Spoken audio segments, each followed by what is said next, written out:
A long time ago, in a land far away, there lived a rich man who did nothing all day, but to think and to worry, to hope and to plan some way of becoming a wealthier man.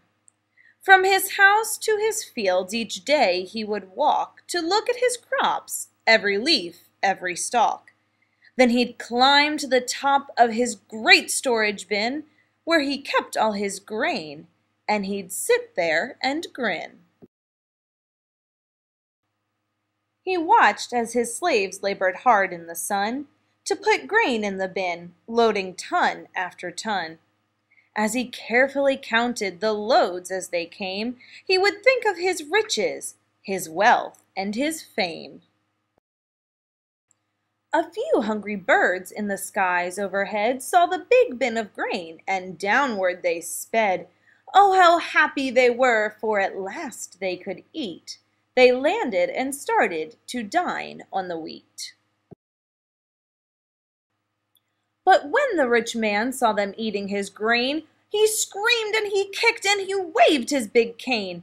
"You can't have what's mine! Get away from my bin, or I'll hit you so hard your heads will all spin!" He swung with such force that he fell from his ladder right into the bin, and this made him madder. With all of his wriggling and squirming around, some of the grain poured out on the ground. "My grain, oh my grain!" he snorted and sputtered. "It can't be wasted, it can't!" he muttered. Then in a frenzy he looked all about to see just how much of his grain had spilled out. A poor man had started to pick up the wheat, for his wife and 6 children had nothing to eat. "Stop it, you thief!" cried the rich man, alarmed, and the poor man went running for fear he'd be harmed. The rich man saw all of the wheat that was spilt. A new place for grain would have to be built. And when the job was finally done, the night had come, gone was the sun. He hurried home all full of pride, as full as the bins with his grain inside. He went to his room and looked in the mirror.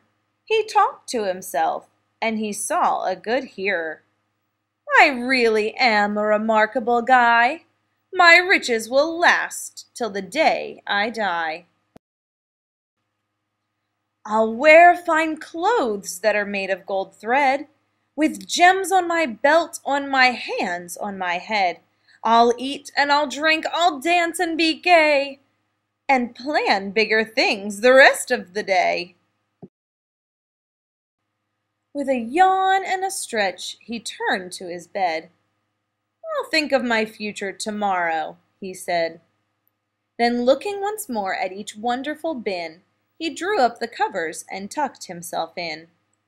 The lamps on the bins shone down through the night, to warn the rich man if thieves came in sight.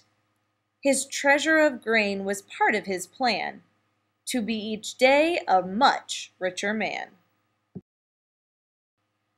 "Some day," he said, "I'll start anew, and live as God would like me to.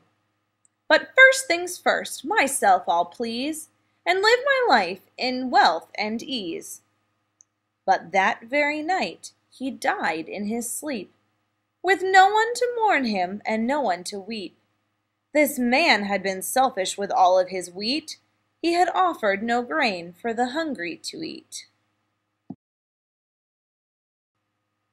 How silly the rich, greedy man was, you say. Yes, he was silly, and right to this day, because he was selfish and heartless and cruel. He's not called the rich man. He's called the rich fool.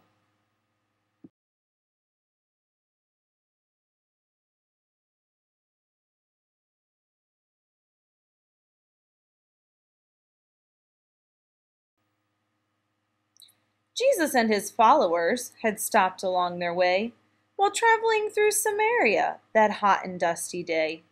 The disciples left the Master to sit and rest a spell. They went on to buy some food. he sat down near a well. A sad and weary woman, who thought she was the worst, came to Jacob's ancient well, where waters quenched the thirst. She knew her heart was dirty and broken with her sin, but though she longed for cleansing, she had no hope within. "Please give me some," he asked her, in a kind and gentle tone. She turned to face him, startled. She thought she was alone. "Why would you, a Jewish man, ask me for a drink? I am a Samaritan." She knew not what to think. The Savior answered softly. His voice was kind and true. "If you knew the gift of God, and who stood here with you, you would have asked from him water that is living, and he would have offered it with pleasure at the giving." The woman looked at Jesus. Her heart began to leap.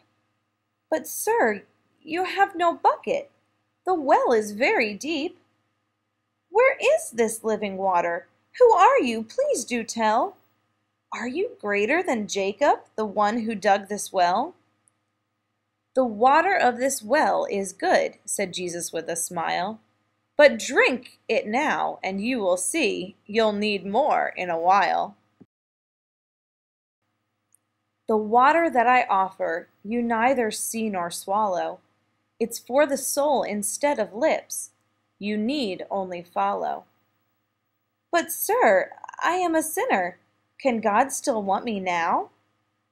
"I know, my child, what you've done. I forgive you anyhow." She said, "You are a prophet. When will Messiah come, who will tell us everything?" He said, "I am that one." The woman left her water jar and ran into the town to spread the news of Jesus to everyone around. They hurried to see Jesus and begged him not to leave. Many more believed in him. Forgiveness they received. And though your heart be sinful, Christ forgives you too, through water, bread, and wine, and through his word of truth.